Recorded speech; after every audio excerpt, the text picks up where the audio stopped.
অন্তর্বর্তীকালীন সরকারের সময় সর্বোচ্চ দুর্নীতি হয়েছে বলেছেন স্বরাষ্ট্রমন্ত্রী সালাউদ্দিন আহমেদ। এবং শুধুমাত্র তিনি এটা বলেনি, উনি প্রধানমন্ত্রীকে অনুরোধ জানাইছে যাতে করে দুদককে বলা হয় এটা ইনভেস্টিগেশন করার জন্য, এবং ইনভেস্টিগেশন করে দেখা উচিত যে অন্তর্বর্তীকালীন সরকারের কি পরিমাণ দুর্নীতি হয়েছে। এখন রাজনীতির প্যাজেন কোন দিকে ঘুরে যায় সেটা কিন্তু সাধারণ মানুষ কখনোই বুঝতে পারে না। সো বিএনপি যারা আছে তারা কিন্তু অন্তর্বর্তীকালীন সরকার যখন ছিল তখন কিন্তু বিএনপির সবাই কিন্তু অন্তর্বর্তীকালীন সরকারের পক্ষ ছিল। এখন অন্তর্বর্তীকালীন সরকার, যেটাকে আমরা ইউনূস সরকার বলি, তখন যে সকল উপদেষ্টা ছিল সেখানে কিন্তু কিছু কিছু উপদেষ্টা ভালো ছিল, আবার কিছু কিছু উপদেষ্টা কিন্তু দুর্নীতির সাথে ইনভলভ ছিল, সেটা তো আপনারা জানেন। এবং অনেক উপদেষ্টাই কিন্তু দেশ ছেড়ে কিন্তু নিজ ইচ্ছায় চলে গেছে। এখন প্রশ্ন হচ্ছে, কখন একটা পার্সন, একটা দেশের যে উপদেষ্টা বলেন, মন্ত্রী বলেন, প্রতিমন্ত্রী বলেন বা ঊর্ধ্বতন কর্মকর্তা যাই বলেন না কেন, তারা কখন নিজ ইচ্ছায় দেশ ত্যাগ করে চলে যায়? যখন তারা জানে যে তারা দুর্নীতি হয়েছে এবং পরবর্তীতে এটা যদি ইনভেস্টিগেশন করা হয় তাহলে সেই দুর্নীতি কিন্তু সবার সামনে উন্মোচন হবে এবং তার হচ্ছে জেল হতে পারে বা শাস্তি হতে পারে।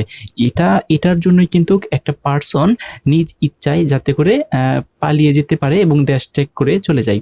এখন বিএনপি কিন্তু প্রথম অন্তর্বর্তীকালীন সরকারকে কিন্তু সাপোর্ট করছিল, কারণ জানছিল যে অন্তর্বর্তীকালীন সরকার হচ্ছে ভালো কাজ করবে, যেহেতু ইউনূস সরকার, তার যে উপদেষ্টা আছে সবাই অনেক ভালো।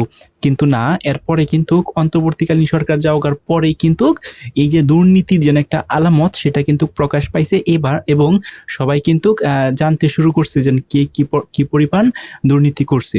তো এখন হঠাৎ করেই স্বরাষ্ট্রমন্ত্রী, বাংলাদেশের রাইট নাও যে স্বরাষ্ট্রমন্ত্রী সালাউদ্দিন আহমেদ, উনি বলছে যে সর্বোচ্চ দুর্নীতি হয়েছে এই অন্তর্বর্তীকালীন সরকারের সময়।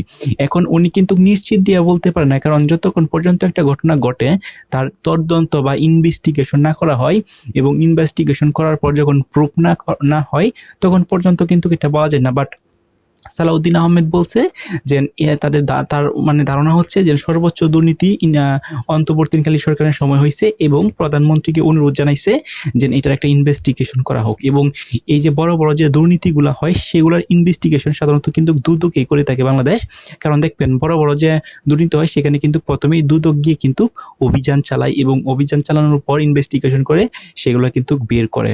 তো এখন যদি দুদকের হাতে এই দায়িত্বটা দেওয়া হয় যে অন্তর্বর্তীকালীন সরকারের কি কি ঘটছিল এবং কে কে দুর্নীতির সাথে ইনভলভ ছিল, এই দায়িত্বটা যদি তাদেরকে দেওয়া হয় তারা কিন্তু সবকিছু খতিয়ে দেখবে, এবং কেউ দুদিন মানে বিন্দু মাত্র দুর্নীতির সাথে ইনভলভ থাকে বা দুর্নীতি করে থাকে তাহলে কিন্তু এটা সাধারণ মানুষের সম্মুখে এটা হাজির করবে।